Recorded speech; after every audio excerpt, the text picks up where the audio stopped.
wine press. So this is it right here. This is our first century wine press that we have found. Now, the thing, the significant thing about this wine press is it's the only wine press that has survived here in the city of Nazareth.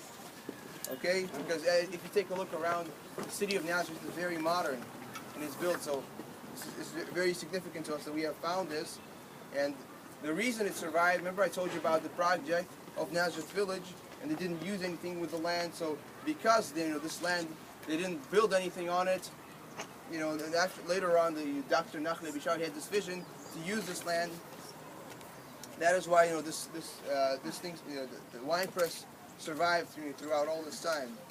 Now, the way they would go about it, they would usually bring all the grapes here into this basin here.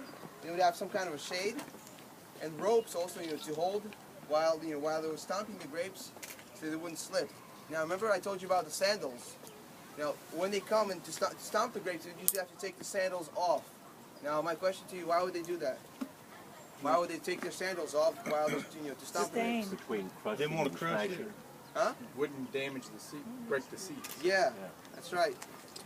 Because if they would break the seed, then the juice would become bitter, and they didn't want to do that. So after stomping the grapes, all the juice would flow down through this channel here and into the vat, which later on they would collect all the juice, store them in jars of clay, ferment them for about 40 days, and then it was ready to drink. Now, do you remember the parable in Mark 12 about a man who dug up a vineyard?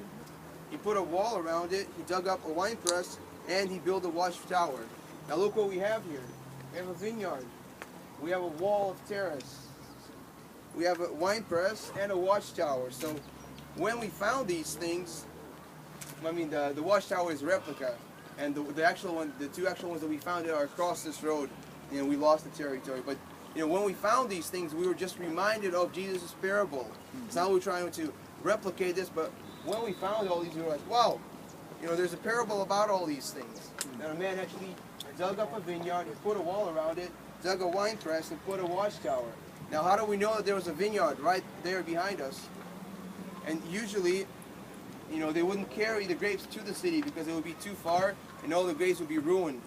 So we know for a fact that if we found a wine press right here, then the vineyard had to be somewhere right here, very close. Okay? Now, just a few words about the watchtower.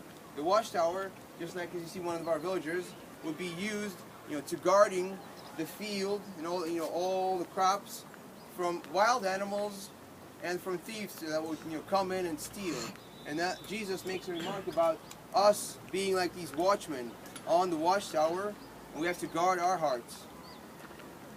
Right. Any questions before we go on?